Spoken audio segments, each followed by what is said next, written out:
Hello everybody, it is me, Miss Sassy Sally. There I go again, doing that, saying it the way that one woman on TV does. I decided to come on here today and show you all my version of beef stew. And it's going to be without carrots. And in my slow cooker here, I have the meat that is already browning, along with some slices of bacon. I used about 5 slices of bacon, and I cut them up, and they've been browning now for a while. So now we have some nice brown chunks of, let me get the nice brown chunks of beef sitting here getting all nice and brown. And to that, I am going to add a half a cup of wine in here, and that's red wine.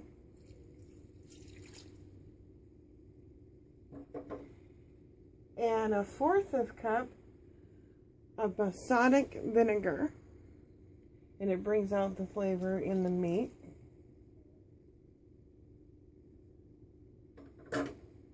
We have a pinch or 2 of thyme, and I just used the lid to measure that.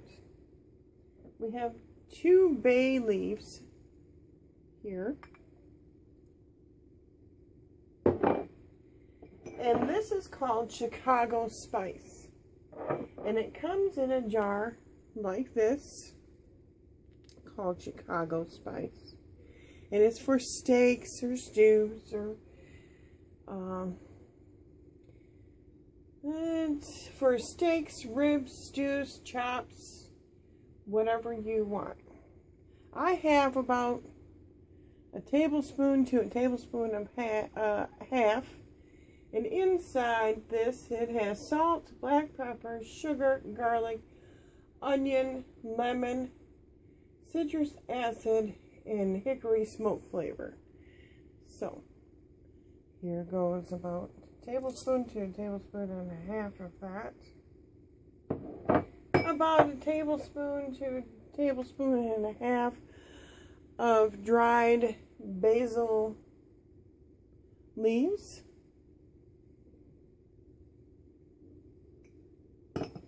And to that, I'm going to be adding a can of tomato soup, which, as soon as I take care of this. And when you start to smell your spices, that's when you know it's okay to add. And I can smell my basil.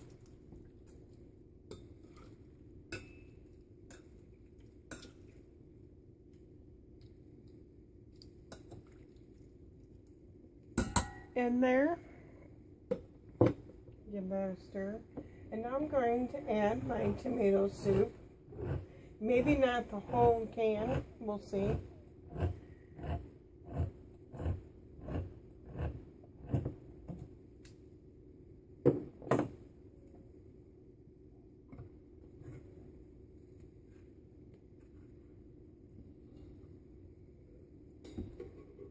Whoop. I guess the whole can's going in, because it all just kind of just went bloop. We'll rinse off our finger here, and we give that a good stir. And we're gonna let the soup become soup, and we're just gonna let all the spices and all the seasonings that we put in here. Oh, can't forget, I have here 3 fresh cloves of garlic, and to this we're going to add the cloves of garlic.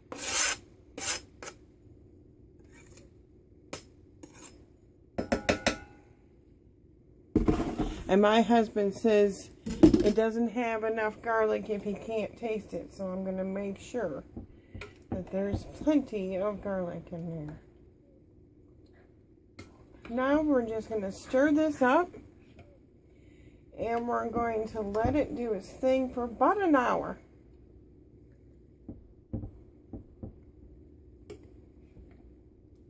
Get it nice and stirred. Let the soup turn into soup. And we'll be back. Okay, welcome back. We are going to check and see how things are progressing. And look at this, it's all soup now. Soupy, soupy, soupy.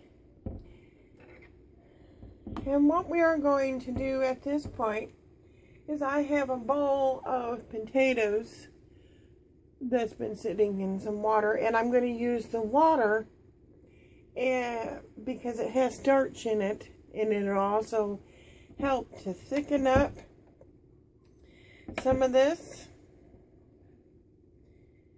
So we're going to pour that in along with the bowl of potatoes.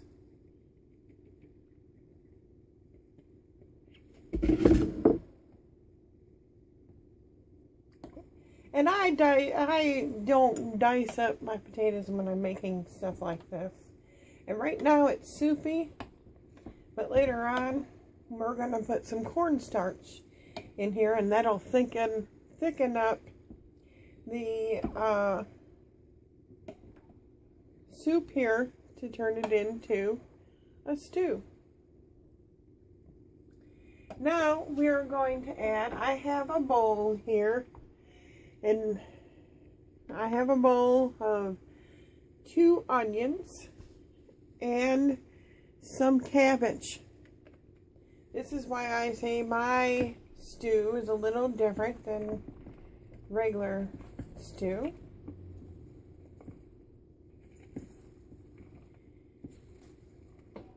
And all of it will cook down within a matter of time. Not right away, but it'll cook down.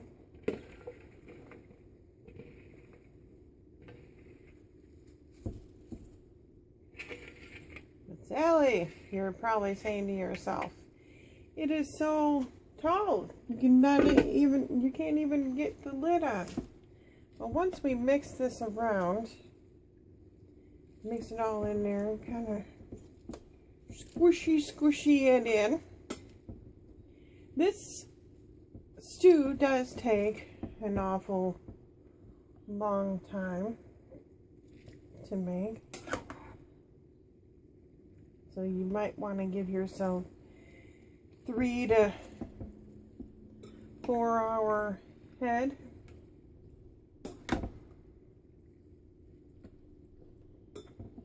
And I have made this a couple of times in my lifetime. Because the next step after the cabbage and the potatoes, after the cabbage starts to break down and the potatoes start to cook a little bit until they're like, as they would say for pasta, al dente, half soft, half hard, then we're going to add some green pepper. And I promised my husband this time I would add some jalapeno because he likes the spice. Excuse me, I was eating lunch before I had some strawberries. So we're going to put the lid back on and let it do its thing. And that should take about another hour to an hour and a half. The whole process takes about, 5 to 6 hours. So that's why I say you have to give yourself some time to do all this. So I'll be back when the cabbage starts to soften up and along with the potatoes.